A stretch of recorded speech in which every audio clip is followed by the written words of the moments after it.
Magandang hapon mga kabay. So meron pa akong estimate dito. 39848. Ang model nito mga kabay, DW810. Ito po yung grinder na DeWalt na D4. Pag binili nyo pa yun dito sa Powerman Hardware mga kabay, ang presyo po nito ay 2.5. 3 years limited warranty. Ayan. So kung bibili kayo mga kabay, punta lang kayo dito sa Powerman Hardware, 530 T. Alonso, Santa Cruz, Manila. So ito mga kabay, dinala ng customer. Ayan, sinaksak ko na. Garalgal siya. Minsan matining, minsan garalgal. Ayan po. So tingnan natin. Ayan.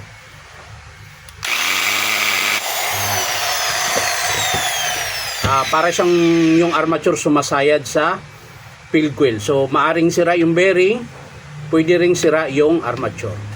So bubuksan natin mga kabay. Bubuksan natin. So ayan mga kabay, yung kanyang carbon hindi na po siya original. Bali hinasa lang po siya. Ayan, pero po pwede naman. Kaso lang pag ganyan pinapalitan ko na.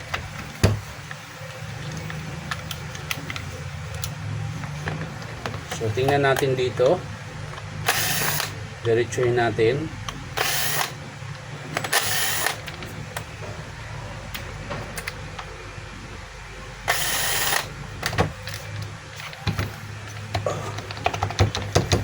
Tigas ah. So ayan mga kabay. Ayan po oh. Ito po yung dahilan mga kabay kung bakit minsan umaandar, matining, pero minsan garaggal. Ito po yun, ayan. Sira po yung bearing niya. Tapos, yung kanina, parang sumasabit dito po yun. Tumatama po siya dito sa kanyang field coil. Pero yung field coil niya mga kabay, wala po siyang alog. Ayan. So, ibig sabihin, ito lang po talaga ang problema. So, papalitan natin yung bearing. Ito, tsaka yung sleeve. Dahil nakayod na po ito. Ayan. At syempre yung kanyang carbon brush. So, titingnan natin, pag pinalitan natin kung titining ba yung andar niya. Ayan. So, dito sa harap mga kabay, wala namang problema. Ayan. So, kukuha lang ako ng bearing, tsaka carbon brush at sleeve. So, ayan mga kabay. Meron na po akong nakuhang bearing sa baba. Ayan. Number po nito mga kabay, 607. Tapos, sleeve. Ito po yung sleeve bearing niya. Tapos, yung carbon na original mga kabay, ganito po yung hitsura. Ayan. Saktong-sakto lang po yung wire. Ayan. Tingnan nyo po yung ibang brand. Ayan. Masyadong mahaba yung kanyang wire. Tapos mahaba masyado yung kanyang carbon. Ayan. So yan po yung kaibahan yan mga kabay. So ito yung original. Ito po yung replacement. Ayan. So ito mga kabay, malapad talaga to. Hinasa lang ng customer para sumakto doon sa brush holder ng DW810. So yan po yung papalitan natin. So tanggalin muna natin yung bearing. Ayan. Tapos paluin lang natin dito. Yun. So nakalas na mga kabay yan. Tapos kabit natin yung bago. Oops. So baliktarin lang natin. Ayan. Syempre dahan-dahan lang po mga kabay. Huwag masyadong timing lang. Na hindi naman masira yung ayan. Kunti pa. So ayan na. Ayos na mga kabay. Kabit natin yung bagong sleeve. Ayan. So ayos na. Ngayon, bubuuin natin ulit. Lagay muna natin yung baffle.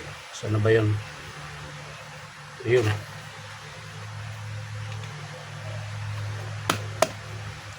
Tapos, lagay natin tong armature. Ay, hindi pantay mga kabay. So, sa mga gusto magpa-repair mga kabay, punta lang kayo dito sa Powerman Hardware, 530 T. Alonso, Santa Cruz, Manila. Ayan. Hanapin nyo lang po yung DeWalt na signboard.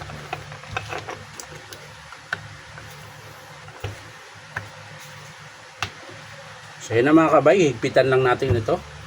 Ayan, kakabit lang natin yung kanyang gearbox. Ayan. Tapos higpitan na natin. So yan mga kabay, nahigpitan na natin yung 4 na screw. So ikakabit na po natin yung kanyang carbon brass. So yan, ito po yung bagong carbon. Yan po ikakabit natin. Sungkitin nyo lang yung spring, paangat, bago nyo ilagay yung carbon brass.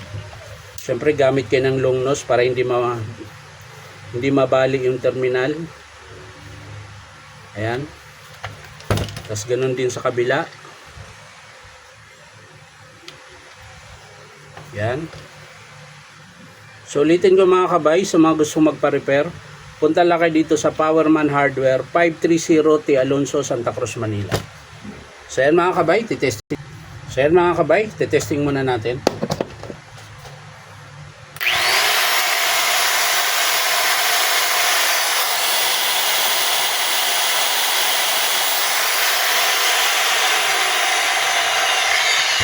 So kung kanina mga kabay, garalgal yung andar niya, ngayon matining na po. So pinakasira lang niya mga kabay, ito po, yung kanyang bearing, 607, sleeve, tsaka carbon brass. So yan lang mga kabay, maraming salamat sa panonood at palike and share na rin po. At syempre po, baka pwede makahingi sa inyo ng isang subscribe dito po sa aking YouTube account, Taynon Tabay. So maraming salamat, bye bye.